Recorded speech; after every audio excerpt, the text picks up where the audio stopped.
Hey everybody, Chromeg here. My topic for this week is commercial bail and the attempt by Senator Rand Paul and Senator Kamala Harris to co-sponsor a bill for bail reform in the states.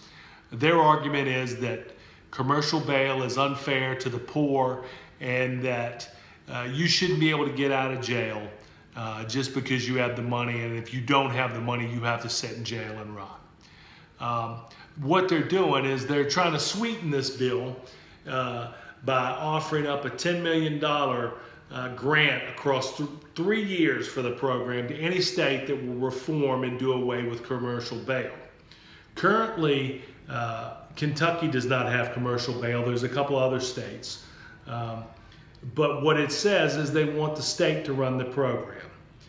I don't know about you, but I think the state is involved in enough already with, the law enforcement and running the state jails and prisons. I think commercial bail has worked well for a long time, and I can tell you I have pretty good knowledge of this. My wife is a bail bondsman. The last 10 years that I was in the military, I had my own fugitive recovery business or bounty hunter business. So I have an understanding of the system. I've seen states that don't have bail, commercial bail, and I've seen states that do. Virginia is one of the more heavily regulated from a standpoint of the bail enforcement agents, so you don't get a bunch of renegades. And the bondsmen have a very stringent requirement as well. But here's the problem with the reform of commercial bail and going to a pretrial services type thing that they're pushing in this bill. Right now, if somebody gets in trouble, they call a bail bondsman. Let's say the bond is $5,000. They have to pay 10% of that to get them out. So $5,000, somebody's got to come up with $500. Okay. If they cannot make that bail, they can certainly request a bail hearing to get the bail reduced. So there are options there for them to get around that. Additionally, when they are bailed out, they have somebody, a family member, that signs for them to get them out and pays the money and says, hey, I'll be responsible if they don't show to court. What the state wants to do is let these people out and say, okay, here you got to promise to come to court on this date, and there's nobody there responsible for them. Here's what commercial bail does for you, the taxpayer. Around the country, in areas that have commercial bail bondsmen supervise over 2 million people that have been locked up and then make bail. And they are supervised by those people. The state doesn't have to do it. The bail bondsmen do. They guarantee $16 billion to the state for anybody that skips. So of all these people that are out on bond, there's $16 billion there being backed by commercial bail that's saying, hey, if they run, we understand we have to pay for them not coming to court. So there's incentive there for those bail bondsmen to make sure they're keeping track of these people. Now, our law enforcement is already overloaded with all the things that are going on in the world, and particularly in our country with the riots and unrest and all the police brutality things that are coming out. If you start harnessing the police to have to go and recover these people, it's going to get worse. You're going to have more and more of these. Bail bondsmen hire people like myself to go out and locate these people and take them into custody. Now, I can tell you in the 15 years that I did it for a few years after I got out of the military, but for the 15 years I did it, I never shot anybody. I never got any complaints of me beating up on anybody. So these bondsmen make sure that they're protecting their investment, because if I beat up all their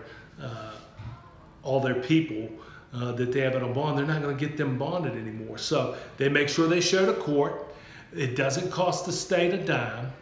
Now, if we go to this reform that they're talking about in this bill, the state's on the hook. These people run, the police have to go find them. If they run to another state, they're going to have to be extradited. They're going to have to pay the state that houses them while they're waiting for the extradition order for that prisoner that's there.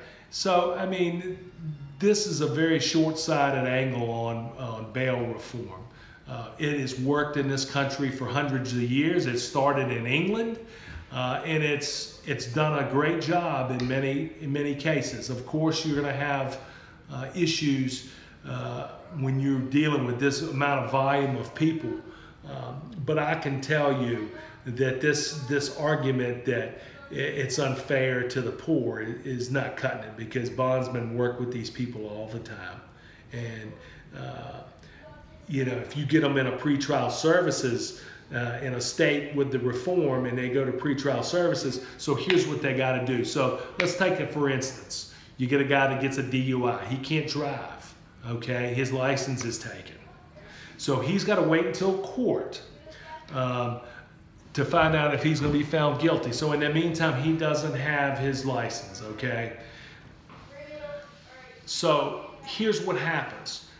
The courts put him on colors. Colors are something where they can call you randomly and tell you, hey, come in, we want to drug test you, or we want to alcohol test you, okay? All right, these people are poor. They have to pay for this service to the state in the beginning. Now, if they don't show up to the pretrial services, they get a warrant for them, so then they end up back in jail. So you've just harnessed them with a responsibility beyond the jail time and beyond court that they have to meet. They don't have the money to get there. They don't have a ride. They don't have a way. So now you get them hung up into the system and get them more charges. With bail, many instances you have people that have drug problems. The families will use this as a bartering system to get these people in and get them some help. Okay, Johnny, I will bail you out, but when I get you out, you're going right to rehab because you have a problem. And I've delivered many people that I've picked up to the jail. I mean, to the rehab centers. You know, people, here's the thing. We don't need the government more involved in our day-to-day lives. We do need a fair and equitable judicial system, but we don't need the state trying to step in and trying to manage something that has been running for hundreds of years and been doing a pretty daggone good job to be replacing this and then the state's responsibility. This $10 million that they're offering up is just a drop in the bucket, and that's not for every state.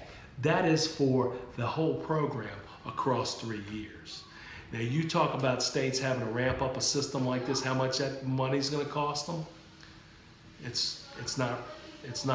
doesn't make sense. So hope you found this informative.